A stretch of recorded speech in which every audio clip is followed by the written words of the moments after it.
It talks about Albert Einstein. Albert Einstein made a statement.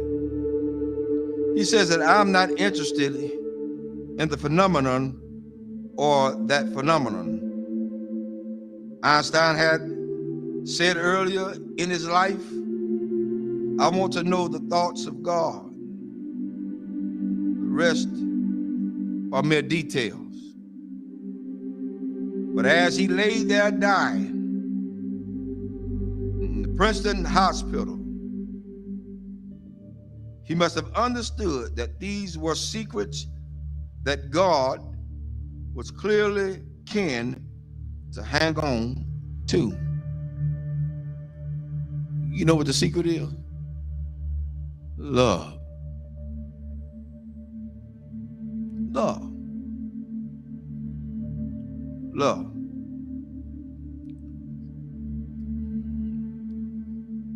I'm going to share something tonight with everybody, and hopefully it'll hit close to home. To understand the mind of God is to understand the power of love. God is love. 1 John 4:8 says that God is love. Without love, there would be no forgiveness. Without love, there would be no structure. Without love, there would be no mercy. Without love, there would be no kindness.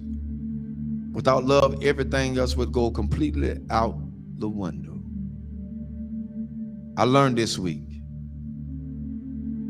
Took some people to let me know that I was still hurting. And I'm gonna let everybody know tonight. This is my reality. Not to slight anybody. A lot of things that I know I hadn't always done right, hadn't been right. But I had an incident this week to wake me up real good. At certain points, we can give our children what we didn't have so much until we forget about teaching them structure. This week, I learned at some point you won't be respected. And that's for everybody. You're not going to be respected because they feel the way they feel. They're emotionalized. They're emotional creatures. Therefore, they don't know. But I did the one thing I thought that I would never do. Turn and walk. That's where I was. But I found out that I had a whole halo of hurt that I'd never been released from.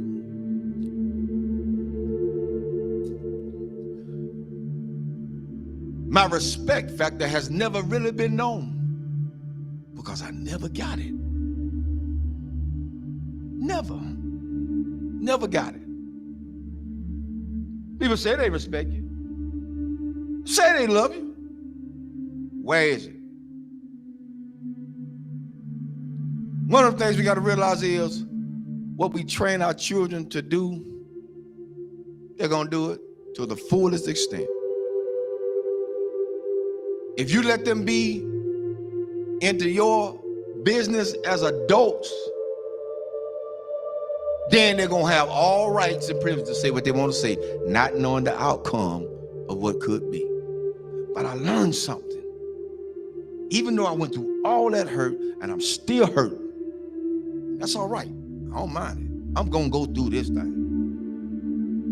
I'm going to go through it. Because at this point, I don't owe nobody nothing. I owe God himself. For me, I did what I needed to do and walked away. I did what I had to do and walk away. And it ain't easy. It ain't easy trying to do right and you still get damaged. It ain't easy. God help me tonight. It is not easy. It is not easy to be in a place and feel like you're trapped. Because even when you do good, evil is always present. So you have to face the fact. That's why I said a lot of times, I've told people, and I still tell people today, don't hold me up as no God. Because I'm going to fall. And I'm going to make you fall. Don't hold me as no God. I'm going to make some decisions that folk just is not going to like.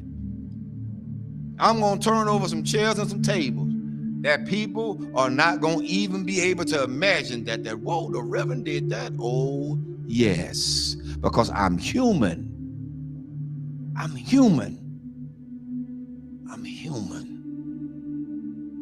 One thing I learned from all this is that you don't have to stay where you're not welcome.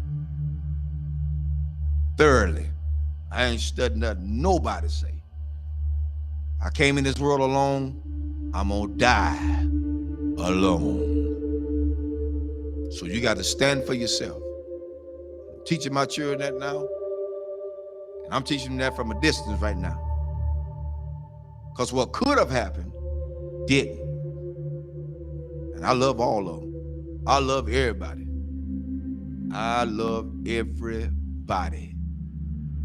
But there comes a point in your life you got to let go.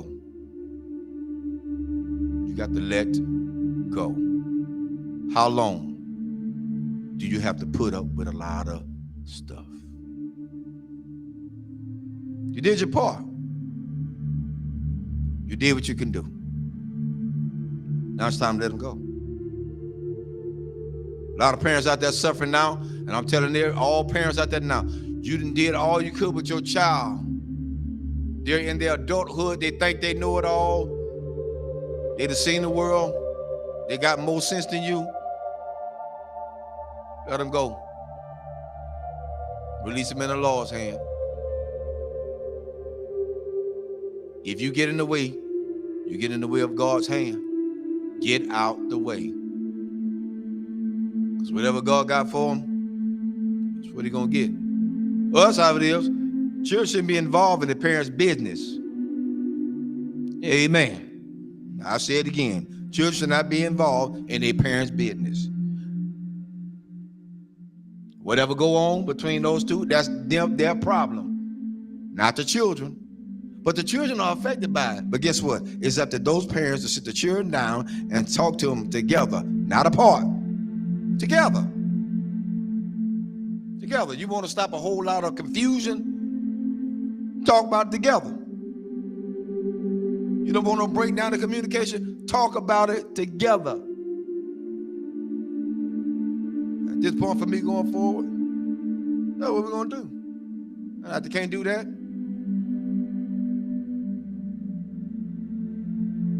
I ain't playing with them. There's a lot you can do.